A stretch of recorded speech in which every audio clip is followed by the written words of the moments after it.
A serial killer with the FBI badge in his back pocket. Scott Lee Kimball was a master manipulator who convinced the feds he was their best asset, even as he was murdering the very people he was supposed to be informing on. We're peeling back the layers on how the Bureau got conned by one man and the 4 victims who paid for their price for their mistake. You're listening to Lurking in the Shadows.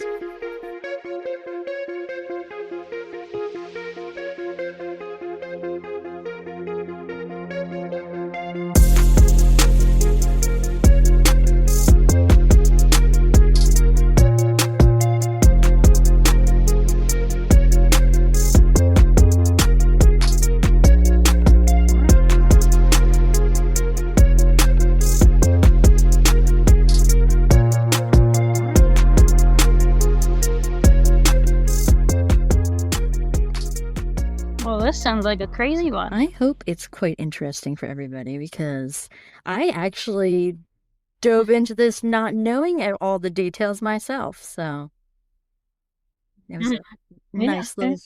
Well, welcome, Shadows. Welcome, everybody. We're hanging on by a thread over here. Podcasting has been an adventure and a half, I will admit. But yes. So if you watched our last few, I don't know how many episodes have we done where we're together, 2 or 3? You'll see we're apart again. Yeah. Due to some scheduling conflicts. Yeah. We're doing our best here. And that's what you guys get. Our best. Yep. Yeah. Hopefully. Well, I guess you can let us know. Do you prefer us together or apart? We prefer together. So just putting that out. I prefer that. I feel like it's way better to tell a story. So please stay together. But yeah, so, you know what? Yeah, we made up your mind. I agree. Yeah. So, but hopefully, hopefully everything is smooth and everything goes good for this episode because it was definitely an adventure and a half to get here. Scott Lee Kimball was born September 21st, 1966 in Boulder, Colorado to parents Verlyn and Barb Kimball. He had a younger brother named Brett, and when Scott was 10, his mother came out as lesbian, so they divorced. His father left them, moving out of state to Montana and remarrying. I'm not sure exactly where their mother went, but both kids would then go to live with their grandmother.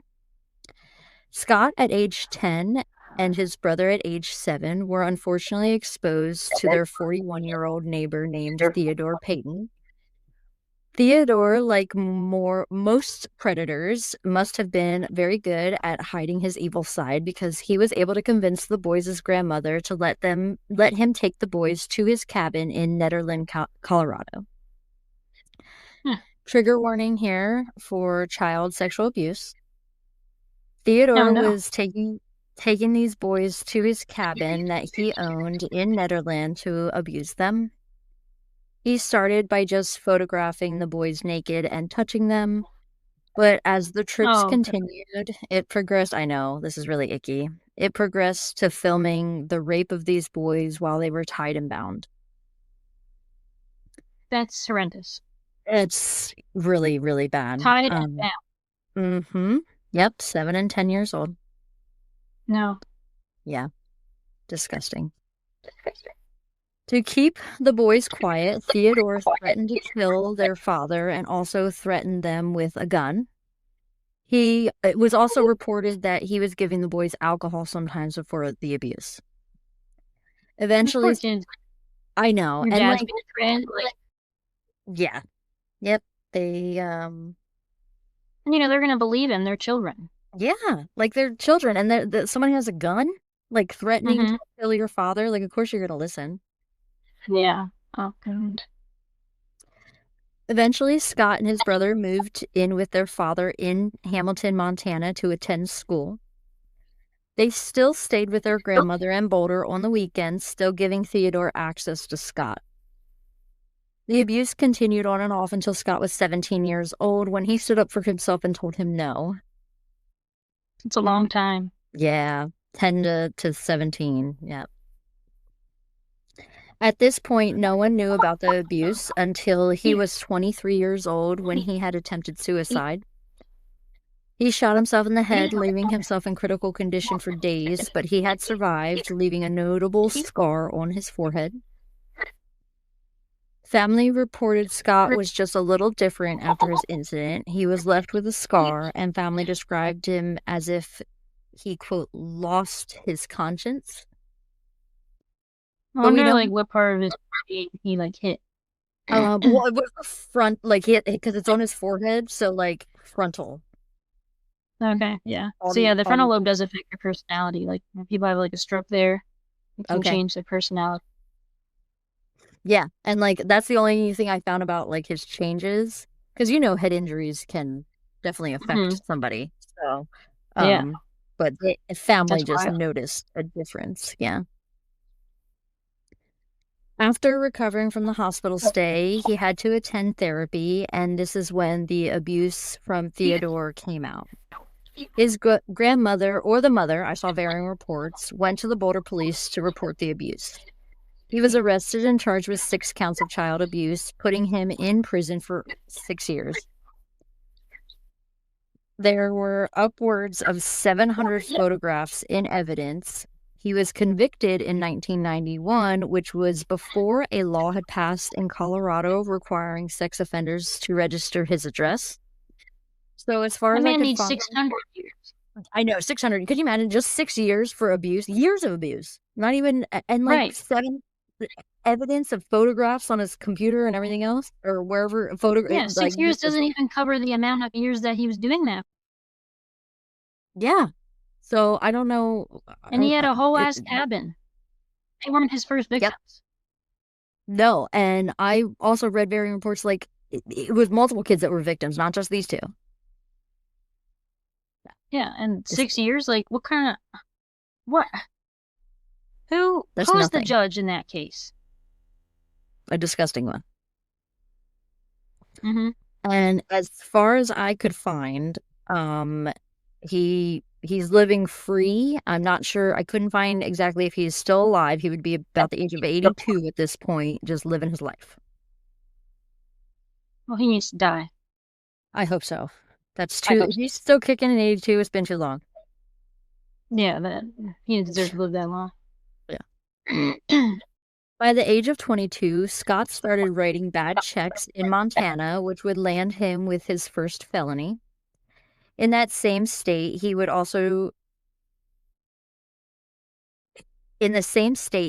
also charged with running an illegal guided hunting excursion business, and he didn't have the proper licensing and stuff to do that.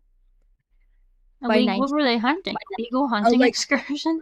like they were just hunting like elk and moose and things like that. Oh, okay. But like for you to run a business like that, especially because there's liabilities, you have weapons, Hmm. obviously, and you're going out, like you need like proper licensing and like insurance and things like. He was just doing it Yeah. like some Joe Schmo taking you out, like let's go hunt moose and elk. By 1993, he was released from prison and was married to Larissa Minier. They decided to move to Spokane, Washington, where they would have 2 sons. They did divorce in 1997, but remained living together until 1999 while they were in a custody battle. Larissa alleged that Scott raped her at gunpoint, and Scott claimed nothing like that had happened, and that she was just trying to get something on him since they were going through a custody battle. Larissa failed a polygraph, so police decided to not file any charges, and that incident was dropped. Yeah, it's hard to know what to believe in a situation like that. It could go either way.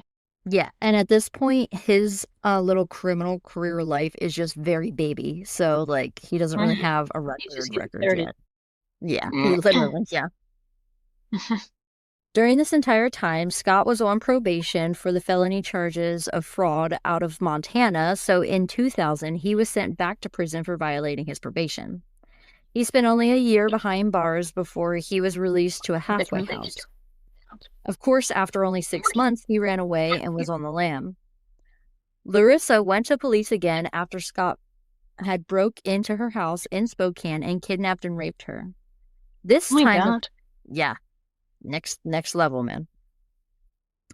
This time, the police issued a warrant for his arrest. But when Scott was arrested in Alaska in 2001 on the fraud charges out of Montana, those assault and kidnapping charges don't really come up and are later swept under the rug. Yeah, let's just not punish you for raping someone. I want you to know the amount of shit this man gets away with is ridiculous.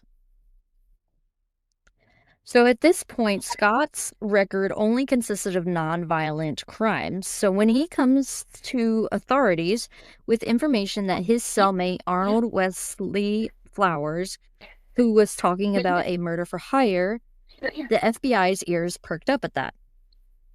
Arnold talked about killing the federal judge for his trial and a key witness from his trial. He was facing fraud charges himself. Scott worked with an undercover agent to record Arthur on the phone with his girlfriend plotting a murder for hire plan. This would put Scott's foot in the door with the FBI when the info panned out and both Arthur and his girlfriend were arrested in March of 2002 and charged with murder for hire, witness tampering, and attempting to murder a federal official. Scott wasn't finished with spilling the prison beans. He claimed he heard another prisoner by the name of Jeremiah Jones brag that he was the one to kill Assistant U.S. Attorney Tom Wales. Now I'll tell you a little bit about him. So Thomas Crane Wales was born June 23rd, 1952 in Boston, Massachusetts. He was a Harvard graduate in 1974, where his roommate was Robert F. Kennedy's son, Joseph Patrick Kennedy II. He graduated from Maurice A. Dean School of Law in 1979. He relocated to Seattle, Washington, where he worked in the U.S. Attorney's Office there, and he became a very big gun control advocate. Around 10:40 on the night of October 11th, 2001, Wales was settling in, just relaxing in front of his computer in his basement. An unknown suspect avoided the motion lights in the backyard and approached the window to the office. They fired 2 shots, hitting Wales in the neck and chest. He used a Makarov pistol. The shell casings were left behind, and the neighbors heard the shots and called 911. Wales died the next day in the hospital. Agents had no evidence in this case until Scott claimed in 2003 about his cellmate Jones.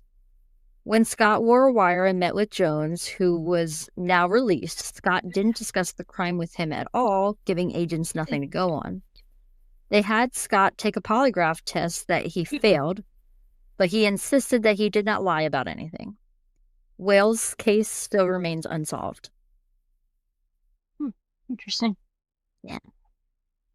While the FBI was investigating Jones, they moved Scott out of Alaska out of precaution for his safety. In April of 2002, he was transferred to Englewood, Colorado, and this is when Scott caught the attention of Carl Schloff. Schloff was 42 years old, stuck in a position meant for a rookie at the Englewood prison in Littleton, Colorado. And when Scott claimed to know of a murder for hire plot, this could have really turned Schloff's career around if it was true. He interviewed 36-year-old Scott with a colleague where he claimed his cellmate Steve Ennis was planning to have a witness in his upcoming trial killed. This is when Scott officially offered to do some undercover work directly with the FBI. Schloff was hesitant at first because he did not know the background of Scott, but he found out that his record only consisted of nonviolent crimes, which Schloff was okay working with somebody like that. Because the other one got slipped under the rug. Yeah, that one. And, I don't know, to be honest, they probably would have just, turned their head to that too, even if it was flashing red lights at them. Right. Schloff took this information to the DEA and the U.S. Attorney's Office that was working on the Ennis case.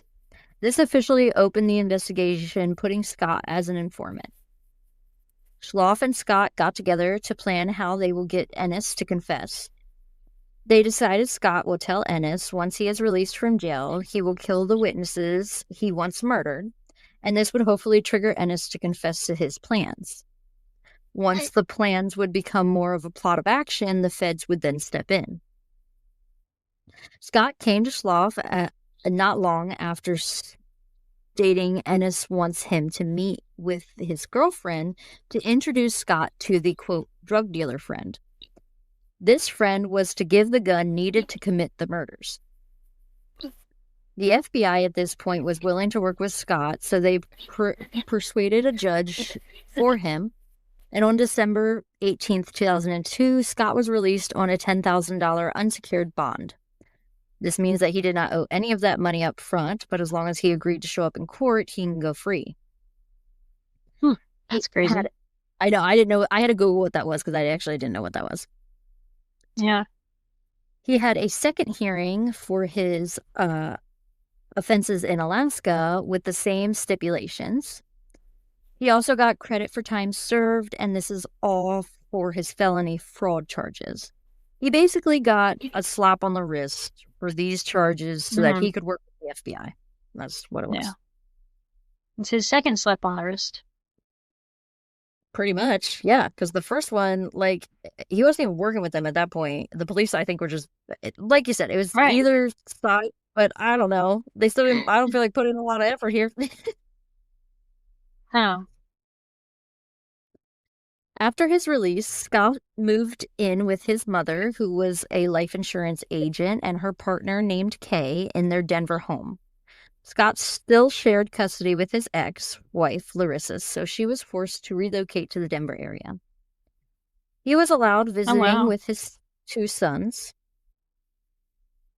I'm going to guess that they prioritized where he was because he was now officially working for the FBI, so, like, she had to move. Yeah, so I was wondering, I was like, was she forced to move out there because of what he's doing? Yeah, because, like, I was thinking because I think, like, usually don't they, whoever's got main custody, I thought, like, that other person, if you still want to keep your visitation rights, have to stay in the same state, I thought. Yeah, something like that. Yeah, I don't know laws exactly, so I'm guessing they just forced her to move because he, special treatment here. Right. He at first worked remodeling homes, essentially flipping them, but after convincing his brother to invest $50,000 and his mother to invest $15,000, he opened his own business called Rocky Mountain All Natural Beef Company. They distributed organic meats. He was given a cell phone by Schloff, who also required Scott to wear an earpiece to record every conversation that he had that was relevant to the Ennis case. Scott was paid every time he met up with Schloff and was paid a total of $50,000 from the FBI. Dang. I know. I'll take $50,000 to lie to you. Yeah, can I become an FBI informant? Yeah. He wasn't even telling the truth.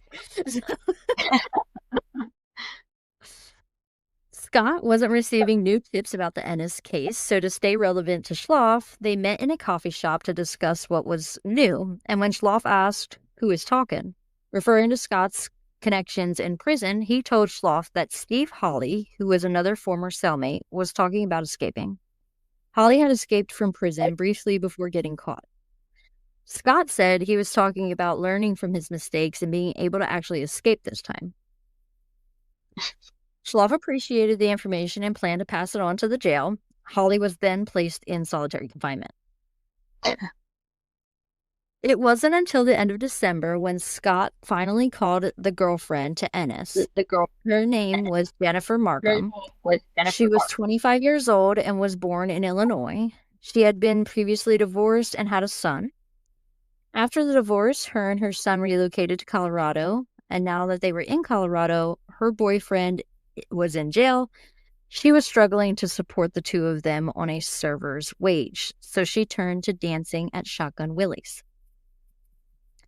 So with her struggling, she jumped at the exciting opportunity to work with Scott when he called, even though it was criminal-related activities. Oh. At first, Scott met with Jennifer with Schloff's knowledge, but he soon started meeting with her on his own time as well. The story he spun her was he owned a bunch of coffee shops in Seattle, and he even enticed her to work at one for him. He buttered her up, saying that her good looks would make her an exceptional saleswoman, and she, of course, was excited at the thought of that as well. It didn't take too long for Scott to go to Slough asking to sleep with Jennifer. However, I know. None. However, his response was she is a witness in an investigation that he cannot sleep with her. Slough stated, quote, I thought it was an unusual request, but since Kimball had been in custody for 14 months prior, it seemed innocent, end quote. Why guys get to just be like, oh, it's innocent, like, Yeah, was that other woman even consenting? Like, was I don't she know. I in have on no that? idea whether she actually wanted this man or not, but Hmm. gross. Yeah. During this time, Jennifer was in contact still with Ennis, and she was pretty consistent with the communication with him. She let him know she was going out to dinner with Scott when she called Ennis on February 17th, 2003. He did not hear from her again after that phone call. He grew concerned since this was abnormal for her. He did tell authorities about his concerns. At Scott and Schlauff's next meeting, he informed Schlauff that Jennifer told him she was taking a flight to New York where she had worked before as a dancer and a call girl. Schlauff had no reason to question what Scott was saying to him. The next woman to cross paths with Scott was 39-year-old Lori McLeod. She was working as a stylist. She had been through 2 difficult divorces and was not really interested in dating at this time. Her daughter had been struggling with a meth addiction at 19. She was getting clean and staying at home, ready to start a new job at Subway and turn her life around. That was Lori's main focus at the time. In early 2003, she was at the Lodge Casino in Black Hawk, Colorado, playing poker. Scott, at the time, was pushing his mother through the casino because she had multiple sclerosis. He pushed Barb up to the poker table to play and sat right next to Lori. Scott introduced himself and told her he was an FBI agent. Both Kay and Barb, Scott's mom and her partner, never corrected that statement. So Lori's impression was, what a polite guy, taking care of his mother, plus he's an FBI agent. What a catch. Yeah, full package. Yeah, right? She stated, quote, he was just easy to talk to, easy to be around. They both chatted about their kids, and the conversation was flowing. When Scott went to use the restroom, the dealer at the table told Lori to give him her number because she was, quote, driving him nuts, referring to Scott. When he returned, Lori slid a piece of paper over with her number on it and stated, this is how you can get a hold of me. Wait, you're not a felon or anything, are you? He responded, quote, Lori, you know I work for the FBI, end quote. It's Yeah, just worked crazy. for the Yeah, FBI. it's just crazy how much lies he could just spit out and like convince people. Yeah. And just weird that she's even said that. Like, yeah, actually, it's a criminal. Yeah, what's the chances that because I would know. imagine she got no vibes otherwise because right away she's just thinking he's an FBI agent. Right. Yeah, it's funny. Lori and Scott went on some dates. Scott presented himself as someone who was put together and was generous towards Lori. And they went on fishing trips, camping, nice dinners, and just having a good time. Scott showed her a laptop with an FBI emblem on it and an FBI badge, but they were both fake. Lori was smitten with him and told all her friends and family about this new man that she had met. He was even bringing Lori's daughter gifts, making sure that she was included. Scott would also be gone frequently. He told Lori it was confidential business with the FBI, but Lori would press a little bit more about what he was doing. He told Lori that he is helping investigate this major case where this woman, Jennifer, may have been murdered. By March of 2003, a U.S. attorney and judge decided to seal Scott's records of his previous convictions. They feared if his record became public knowledge, it would put him in danger working with the FBI. But at this point, nothing had come from any of the cases or information Scott shared with the FBI. Also, don't forget, by this point, he had failed the polygraph about giving false information pertaining to the Jeremiah Jones murdering the U.S. attorney in Seattle, which was a high-profile case that they really wanted solved. This is when an FBI agent from Seattle contacted Schloff by email stating Scott was untrustworthy, which pissed Schloff off because it was now in writing that an FBI informant that was helping work on open cases was untrustworthy.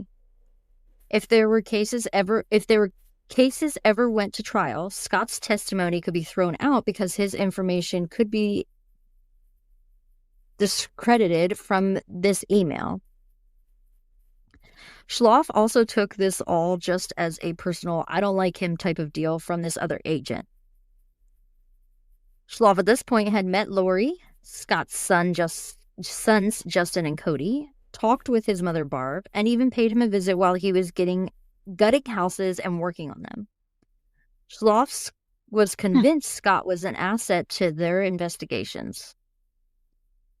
Plus, it was already in the works for Scott to meet up with Jason Price, the drug dealer friend of the Ennis case, at an Applebee's in April. That day came and Schloff drove Scott to the restaurant. While on the way, Schloff asked Scott if he had heard from Jennifer. He stated, quote, "I hear she's dead," which blindsided Schloff. Scott claimed he didn't know anything else about it and suggested that her lifestyle had something to do with it.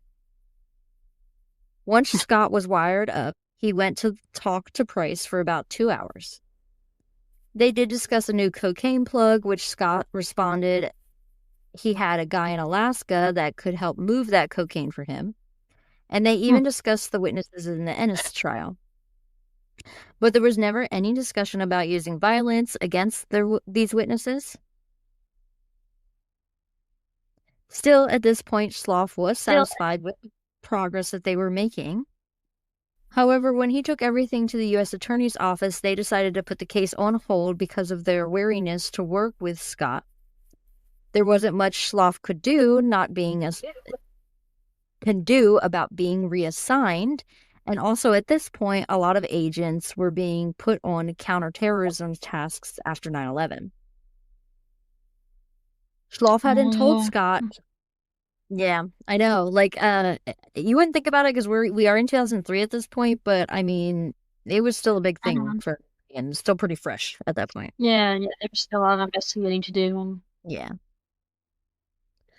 Schloff hadn't told Scott by May that the Ennis case was on hold. Scott was still on another case. The Arthur Flowers trial was being held in Anchorage, Alaska on May 28th.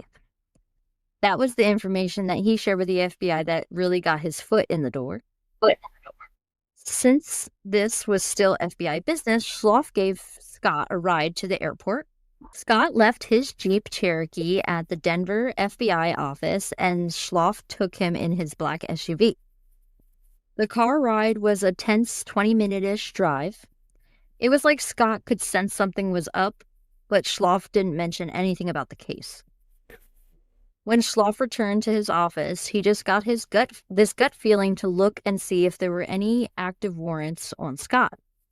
When he searched, an active one out of Spokane popped up, but there was no information in the system what that warrant was for. Either way, that was Schloff's final straw with Scott and working with him. He made a plan that he would disable Scott's car while it sat in the parking lot so that when he returned, it would not start and police would be waiting for him. The day Scott returned, Lori picked him up from the airport and they went right to the casino for a few hours. Lori took him to his vehicle after dark. When he got in and the car did not start, that is when police lights came on and he was surrounded. Lori said they were everywhere. She was hysterical and confused. Scott told her calm down, and he looked at the officers and said, "Call Carl Schloff. He will explain who I am," and the officers responded, "Who do you think told us to arrest you?" Yep, suck on that. Yeah. Schloff, in the 2 days it took to visit Scott, had found out that the warrant was a probation violation when Scott changed his address. So he will need to appear in court for that. But Schloff was going to the jail to tell Scott the FBI will no longer be working with him. Of course, Scott is going to be desperate, so he makes a pretty big statement when Schloff verbally hands Scott a pink slip, essentially. He says Jason Price confessed to him that he strangled Jennifer to death. This shocks Schloff, of course, so he excused himself to make a few phone calls. First, he called the Englewood prison to see if Jennifer had been in to visit Ennis at all, and this is when he found out that she hasn't been in or contacted him since February. Next, he called the DEA and got a hold of Suzanne Holloman, who was working the Ennis case. She had about 16 years under her belt as an agent at this time, and for the last 9 months was listening to the conversations recorded between Price and Ennis. So they all needed to get together and question Scott. So it was Holloman, another DEA agent, Scott's attorney, and the district attorney, plus Schloff, all pulled up a chair around Scott to hear what he had to say. He alleged Price showed him his laptop with a picture of Jennifer bound and gagged and nude. Price said he strangled her to death, placed her in the trunk of his Mercedes, and drove her to dump her in a creek in Rifle, Colorado, about 150 miles west. Apparently, Price asked Scott to go and cut out the implants she had so they couldn't be traced. Scott made no confirmation or denial whether he helped. Holloman was pretty confident in her familiarity with Price. He was a wimpy drug dealer who had been robbed, ripped off, and was not someone who used violence. The person she has listened to for hours is not someone who would commit a violent crime like that. They questioned how he knew it was really Price, and that he didn't just get the picture from someone else. Scott claimed Price was in the picture standing over her body. So convenient, right? All the details. Right. So where's this picture at? Yeah. Everyone excused themselves to discuss in the hallway. Holloman right away thought Scott was a fucking liar and even said maybe he did it. Yeah. Yep. Schloff stood behind, we need proof before we go throwing around those allegations. Holloman admitted she had nothing to go on other than a feeling and Scott's approach of throwing this out as a final get-out-of-jail-free card. They concluded that they wanted to give Scott a polygraph, and he agreed, in which he passes that polygraph. Oh, wow. Yep. That's why they're not... doesn't mean anything, bro. No, that's why polygraphs are not admissible in court, and they cannot always be taken 100%, you know? Yeah, they're not always reliable. No. With this new information, there was an official meeting held at the Denver office to figure out what to do with Scott. After hours of back and forth, Schloff decided his charges in Spokane were minor enough to have those dropped and used Scott to get Price to confess to the murder. Scott was then reinstated as an informant for the FBI. With that, I know, yeah. With that decision, he was released from prison on June 20th, 2003. So this is twice now he's gotten the FBI to get his ass out of jail. Yeah, then he knows how to really smooth talk him.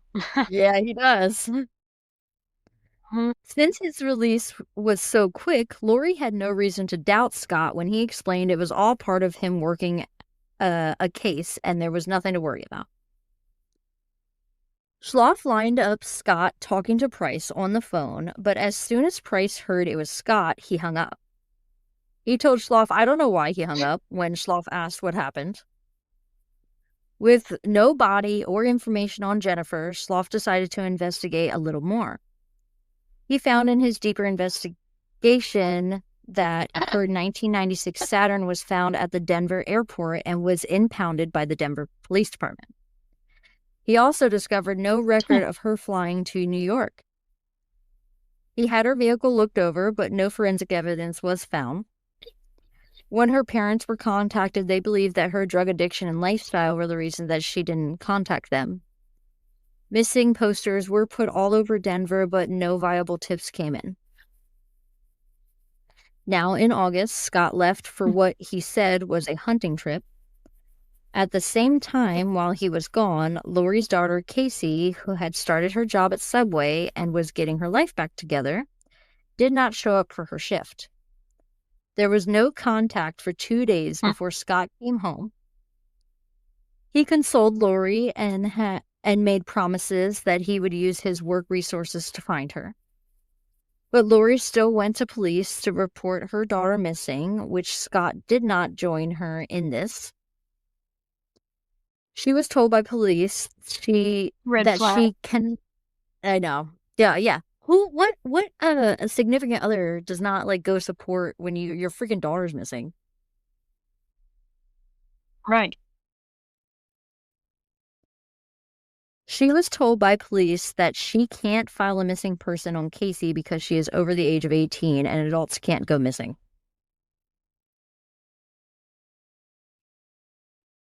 Adults can't go missing. Yep. That's what she was told. So how do you explain the thousands of missing persons reports? Don't ask me, man. Adults can't go missing. Adults can't go missing. Okay. Isn't that crazy? That's... I don't even have a word for that. That's insane. I know. That is insane. And if you guessed it... Then why do we have missing persons task forces? I don't know, man. They expect only children can go missing, I guess. Apparently. Oh, I was just saying, yeah, because adults can't be murdered and, discarded somewhere, and that's why they're missing. Yeah, and I want you to know if I don't come home, I'm missing. Yeah. So, that's crazy. If you're not surprised by this as much as I am, but Lori was surprised when Scott agreed with them, and he held on to the fact that she was a runaway before and she is an adult and will come back when she is ready and wants to. Bye, Scott. Dump him right there. I know, right? I would have been like, bye, Felicia. Yep. Lori, of course, tried to do as much of her own digging as she could to find her daughter. She questioned Casey's boyfriend. He told Lori they were staying in a hotel that night together that Scott had paid for. And that day, Scott came to pick up Casey that night for work. And she never came back. And when Lori questioned Scott, he claims the boyfriend was on drugs and that story wasn't true. It wasn't long after all of this, poor Lori, who is distraught over her daughter, was approached by Scott saying if they would get married, it would make it easier for him to help find Casey with his resources. How? She agreed. What changes? Yeah. No. She agreed, and they were married in a drive-through chapel in Las Vegas. As soon as they returned... lady. I know. Lori. As soon as they returned home, Scott took Lori to his mother, Barb, who was still a life insurance agent.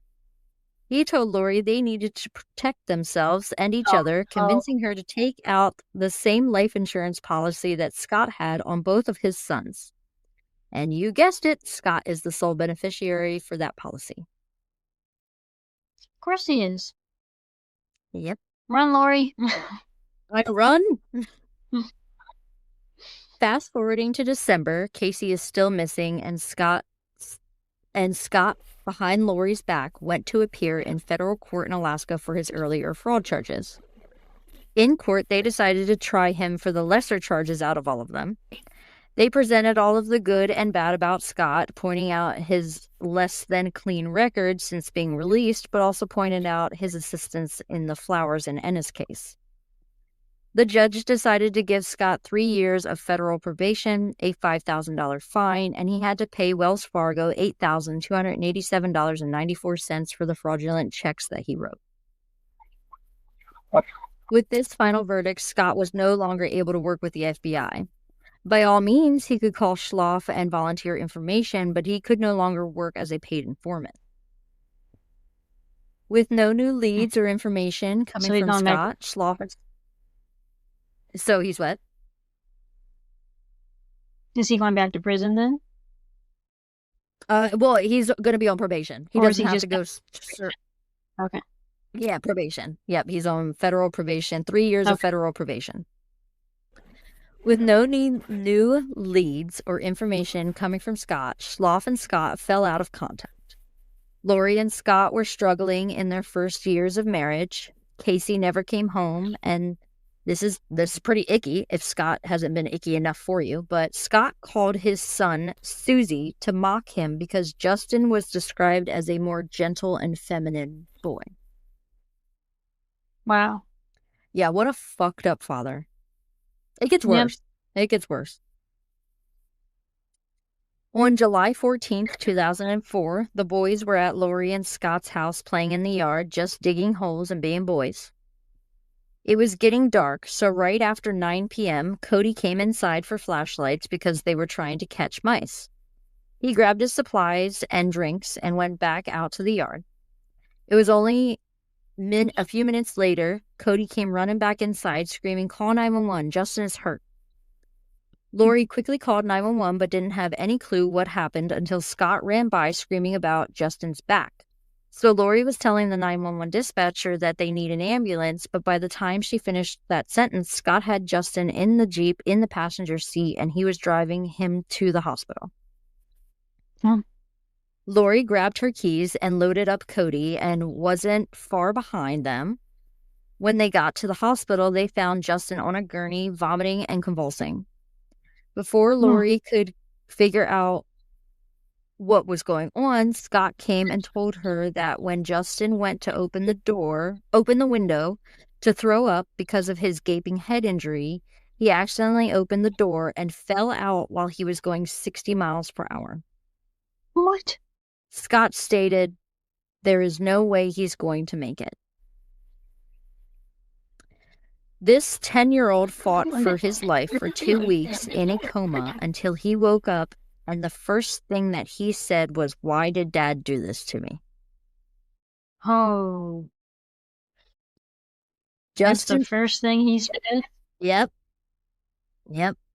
And Justin said his dad pushed the metal grate on him, and then on the way to the hospital, his dad opened the car door and pushed him out. Wow. Right. Is this not fucking bad shit? And what's he doing this for? Insurance money? The insurance money is the only motive I could find. What the fuck? You're going to try and kill your own child for insurance money? Yep. The police wanted to look into the matter, but it was one word against another. Larissa and Lori also said that his neurosurgeon also said his memory was affected by his head injury. Also, come on. He's the one in the bed, almost dead. I think what he's saying is probably true. Right? Why are we discrediting what he said? Like, that was the first thing that came out of his mouth. Yeah. You knew what happened. Yes. And the story makes no sense anyway in the first place. Wow. Also, where Justin was injured at his home versus where he fell out of the car were two different jurisdictions, so police were not really taking the lead on either end. So that matter essentially was dropped. Wow. Yeah. Attempted murder on his child, and they're just going to forget it. Yep. Are we at least going to get CPS involved here? No, nobody was called. Nobody cared. Jesus. I feel like While just the hospital would have a little liability there too then, because yeah, but just I mean, patient I think abuse, we have to report it. he probably just chalked it all up like, oh, a tragic accident. Yeah, yes, there's a lot of gray area there.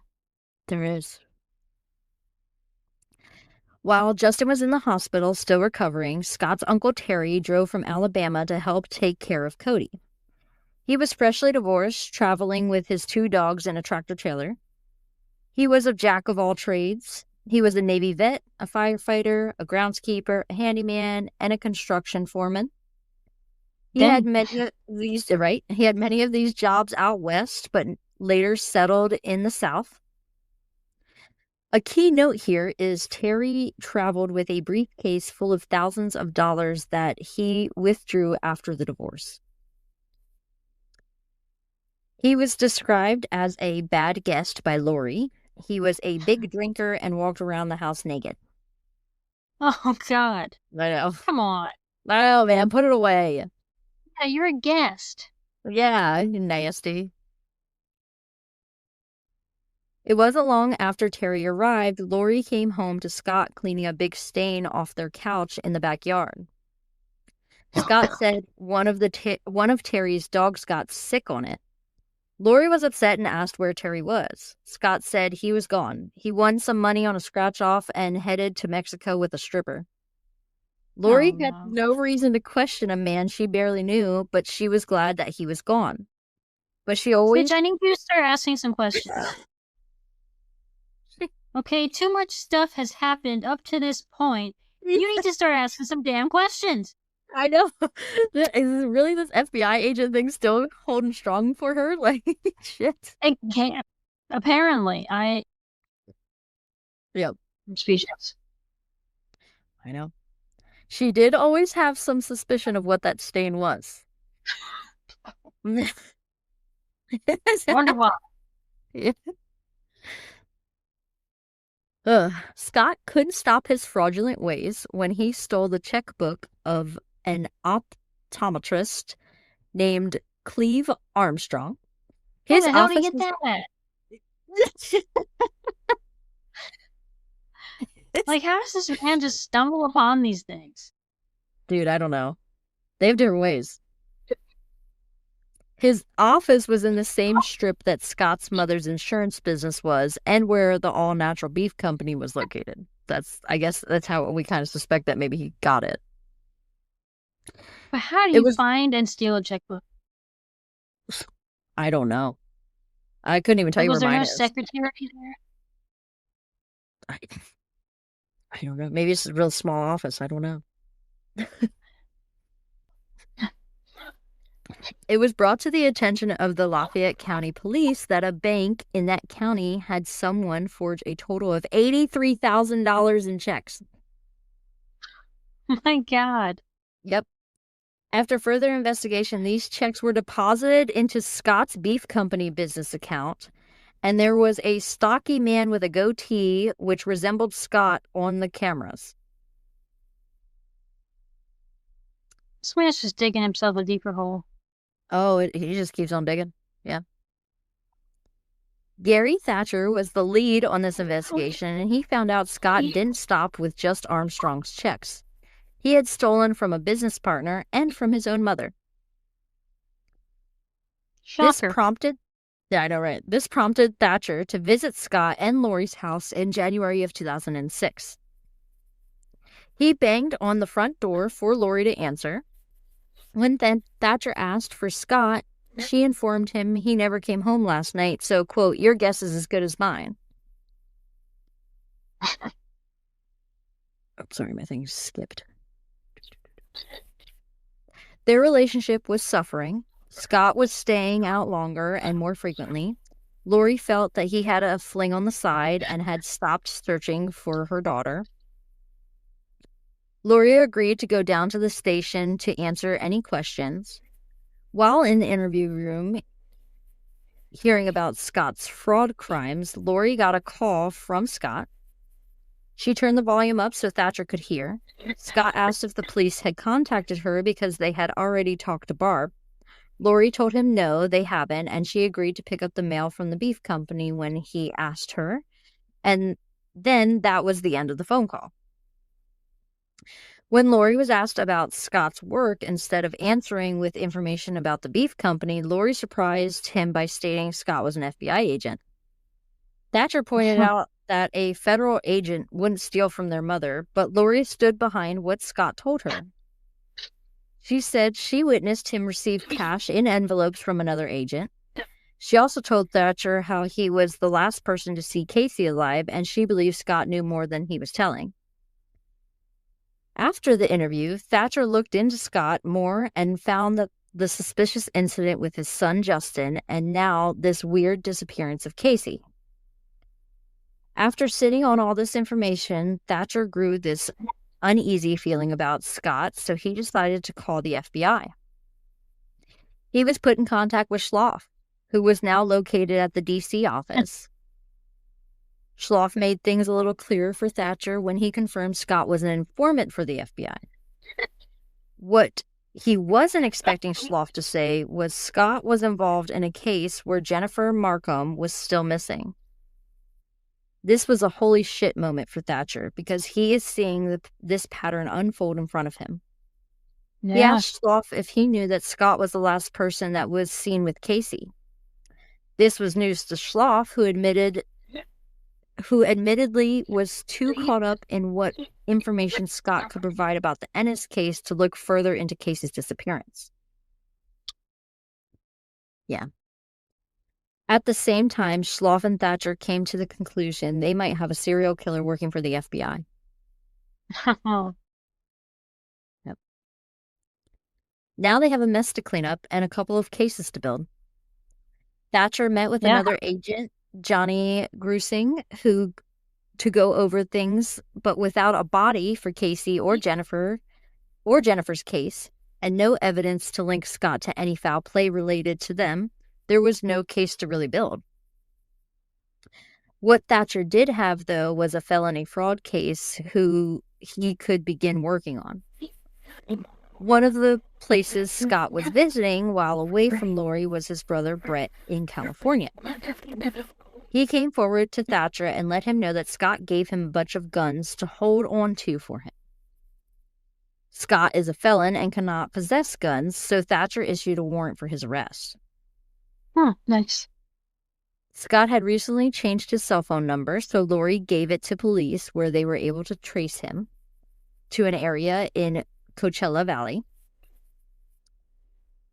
They staked out that area with local police to help, and the FBI agents and marshals were ready to arrest Scott. On March 14th, 2006, Scott was seen leaving his girlfriend's office, so Lori was correct with her thoughts that he had a girlfriend. Oh.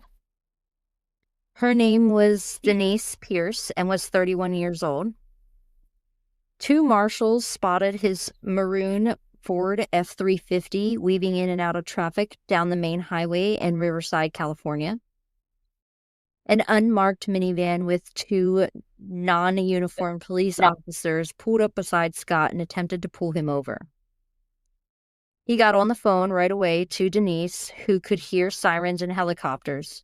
She told him to surrender, but he said he can't because they will kill him. So he just kept on driving, starting a chase that included a bunch of law enforcement, news crews, and a helicopter all following. He reached speeds of up to 80 miles per hour as they tried to throw down spike strips, but Scott turned off the road before he hit them.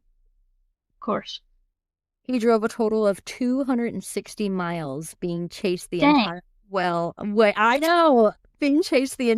way until he ended up in a farmer's field where he was boxed in and his truck sputtered to a stop, running out of gas. I was gonna say, and he didn't run out of gas. He ran that motherfucker out of the drops. Dang. Yeah. 6 armed men got out and surrounded the vehicle. They couldn't tell if Scott was armed, so they stayed back. They could see he was on the phone, but weren't sure if, like I said, if he had a weapon. Mm-hmm. It didn't take long before he had stepped in and out of his vehicle and finally put a gun to his head, answering the question whether or not he was armed. He threatened to kill himself and yelled he wanted to speak to Schloff. The marshals called Schloff while he was at a Washington Capitals hockey game. Schloff was able to. Well, I know, poor guy. Schloff was able to talk Scott into surrendering. He exited his truck, knelt down on the ground, and gave in to the police to arrest him. At first, Scott was sent to Denver, but he was quickly transferred to Montana, where he was held for never checking in on his probation from his crimes in 2001. At this point, the FBI is just happy Scott is in jail for some crime at this, just so they have some time. Yeah. It took until May 22nd, 2006, for them to bring Scott to trial over the weapons charges out of Denver. After the judge heard from Scott stating he would like to get help and change his ways, he was sentenced to 10 months in jail and 6 months in a halfway house after finishing his time in Montana.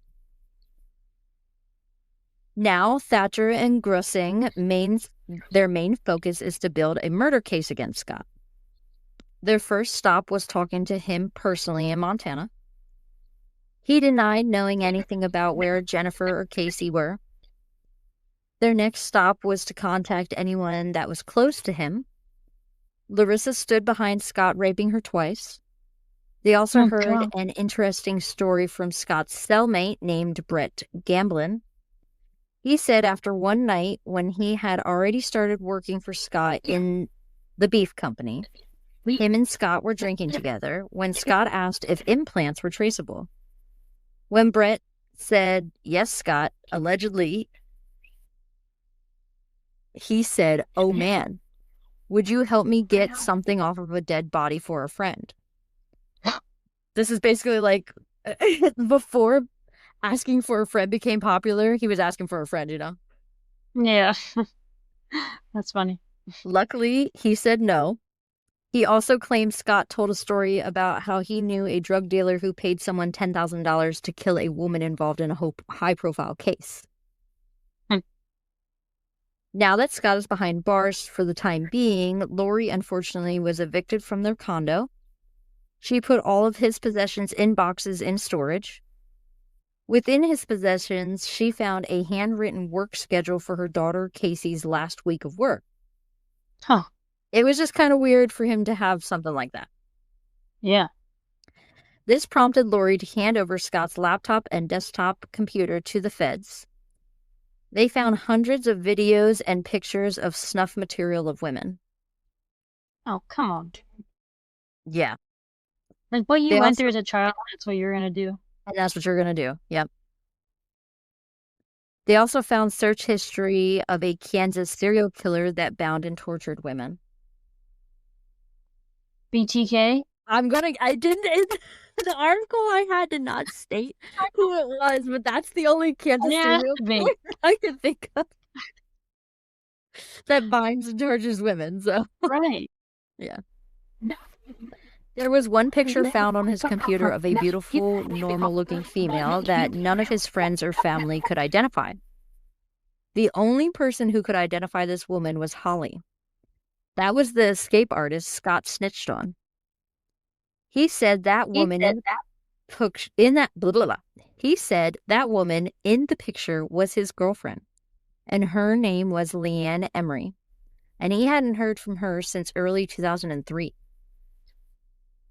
He was confident that Scott had met with her. Leanne was petite with hazel eyes and was 24 years old. She suffered from bipolar disorder, but was known for her loving personality. She loved animals and rescued a wide variety of pets. She took up dancing as a job over pursuing a career to help take care of her sick mother. As far as Holly knew, Leanne was to connect with Scott for some fraud scheme where they would steal credit cards from discarded mail. He just couldn't stop with his fraud. I mean, he all different ways. She was never told when Holly was put into solitary confinement, due to what Scott did, which caused her to become more reliant on Scott. No one had any idea that Scott was actually making promises to Holly to help him escape when he got out himself. Thatcher learned all of this when they interviewed him while digging deeper into Scott's case. When they took this information and dove deeper, they discovered that Leanne had planned a 2-week trip where she told her parents she was going caving. But she called her sister Michelle to tell her if anything happened to her that she loved her. The two apparently traveled through Wyoming, Oregon, and Washington State, stealing checks and cards. Her credit card was used for gas during the trip and was able to be tracked. One night, she also called her cousin, Heather, and was chatting because Scott had gone out. She told the cousin he would kill us both if he knew we were talking. Before ending her conversation with her sister Michelle and her cousin Heather, both times she said, "This could be the last time I talk to you, so just know I love you." Oh, gee. She was never heard from again. No. The father, Howard, was informed by police that her car was found abandoned. And like any father would, he began trying to find his daughter, but unfortunately, he did not make a lot of progress on his own. With the information they collected, they suspected Kimball of killing Jennifer, Casey, and Leanna at this point. They also didn't believe the story about Terry, the uncle, running to Mexico, so they considered Scott for that murder as well. Then, in April 2007, as Thatcher is putting in work to get something with substance for the murder charges against Kimball, he finds in the boxes that were put in storage from Lori a receipt from a grocery store in Walden, Colorado, which is kind of out there in a remote area of the state. The kicker was the date on this receipt was the day after Casey had gone missing. And then the cherry on top was when Thatcher went to the rangers in that area where that receipt came from for a map to start searching, he learned they had recently found a skull. This skull was positively identified as Casey McLeod. Another hell yeah DNA. However, this was not the smoking gun to pin this on Scott. The receipt and the discovery of the skull does not prove Scott did anything. Yeah. At this point, the only evidence was solid against Scott was his fraud, and they have evidence of more than one time, just out of the state of Colorado alone, that he's committed fraud. So they were ready to charge him as a serial con man. He faced 48 years for all of those charges, but they were willing to cut him a deal. If he would plead guilty and show authorities where the bodies of all his murder victims were, he would serve no additional time for those murders.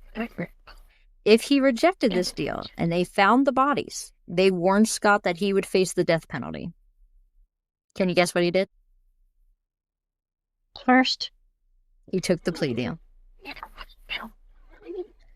The first body he led the feds to was Leanne Emery's body. He dumped her in a desolate area in the eastern part of Utah called Book Cliff. She was shot and hidden between some boulders. The next body he showed to authorities was his Uncle Terry.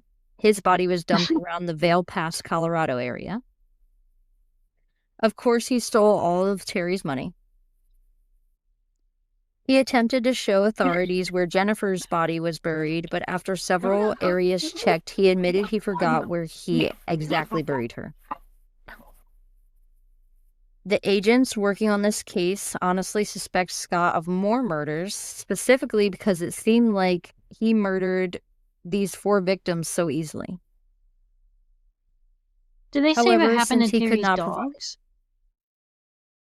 No, actually, I didn't find anything of what happened to the doggies. He probably killed the doggies. Yeah, I mean, because he was telling the wife that one of the dogs vomited, but like, where were the dogs? Yeah. God. What a piece of shit. However, since he could not provide the location of Jennifer's body, the plea deal was officially off. Also, within the time they were trying to build a case against Scott, Ennis was ready to take a plea deal in exchange for giving information about Kimball. He claimed he worked with Scott in a trigger warning in a rape porn business, which would explain the content found on Scott's computer. He believed Scott killed the women, so none of his other crimes came out, including the porn and also a possible drug dealing business in prison. Ennis was granted immunity for his cooperation. Scott Kimball's trial started in October of 2009, where he pled guilty to every murder charge presented. Kimball gave his attorney a pile of documents. These were shared with a former Army intelligence officer who was Scott's cousin, and his name was Ed Coate. These documents shocked both parties. The FBI withheld information from the families of the murder victims. The day of Kimball's trial, the courtroom was a full house. From friends and family of the victims to agents that worked near Scott's case, and of course, news reporters were there. Even the family of Scott was sat in the back row. The family of the victims were allowed to speak at the trial. Jennifer's family stated there would be no peace for them until Scott gave up the location of Jennifer's body. Next, Leanne's mother said, quote, "He made the deliberate choice to murder and made that choice at least 4 times, end quote. Casey's mother and ex-wife to Kimball, after having their marriage annulled, spoke and that she forgave Scott, and she believed that Casey does too. Bitch. I know. Sadly, Lori died in 2019 at the age of 60 from breast cancer. Oh, that poor woman She went through a lot. She had, that was her third, divorce. Yeah. It's terrible. Of course, the defense went with blaming everything on the FBI, saying they knew he was violent, but covered it up. They also blamed all the victims, saying their lifestyles influenced their deaths. Of course, someone had to pay for this boo-boo that the FBI made, letting a serial killer work as an informant. Schloff was the closest thing to Scott during the entire thing. They questioned how he didn't know about the rape allegations from his ex-wife and how he continued to work with Scott after another agent called Scott untrustworthy. Schloff was suspended for 2 weeks after he fought his 3-week suspension he was originally given. But this would pretty much ruin Schloff's career. He would never be trusted to work on another case or testify in any. Schloff left the FBI in 2013 after 23 years of service. He joined the police department in Fairplay, Colorado, and had a taxidermy business at one point as well. Weird. Scott was sentenced to 70 years on top of his weapons and fraud charges, and he will be eligible for parole in 2054 when he is in his late 80s, right around the age of 88 he should be. And then, well, he'll be dead by then. He better be. Hopefully he's dead soon. Yeah. And that is the wild, crazy little story of Scott Lee Kimball, who pretty much infiltrated the FBI and got what he wanted for many, many years. Yeah, he fooled a lot of people. Yeah, he did. Killed people. People he should not be able to. Yep. He's a... come on, you don't trust it, okay? You just don't. No. They're going to do whatever they got to do and say whatever they got to say to cover their ass and minimize their time. Yep. Pieces of shit. He was a real piece of shit. A smooth, apparently a smooth-talking piece of shit, but... Yeah. And I wonder if he would have gotten help for what he experienced as a kid if this would have happened. Because it doesn't sound like he ever had therapy. No, I don't think... I mean, he had some kind of therapy when he was... That's how the information that happened to him came out, was after the suicide attempt. He was forced then to go into therapy, and so he had to talk about it. But he probably didn't complete a full therapy, you know? Right. Yeah. I hope you guys enjoyed that. Because Yeah. I mean, I feel bad for what happened to him as a child. He didn't deserve that, No. but you also don't have to become a No, murderer. you don't have to murder. You don't have to fraud. You don't have to do all those things. Yeah. Yeah. Just go. He was flipping houses and stuff. That's also like the whole fraud thing. Like he was a guy who seemed like he put in some work. Right. So I don't know. Maybe just addicted to that little criminal high of breaking the law. I guess so. Yeah. Okay. Make like a shadow and follow us on Facebook, Instagram, and YouTube at Lurking in the Shadows Podcast. If you have any questions, concerns, or case suggestions, please shoot us a Gmail at Lurking in the Shadows Podcast at gmail.com, and keep lurking around for our next episode. Bye. Bye.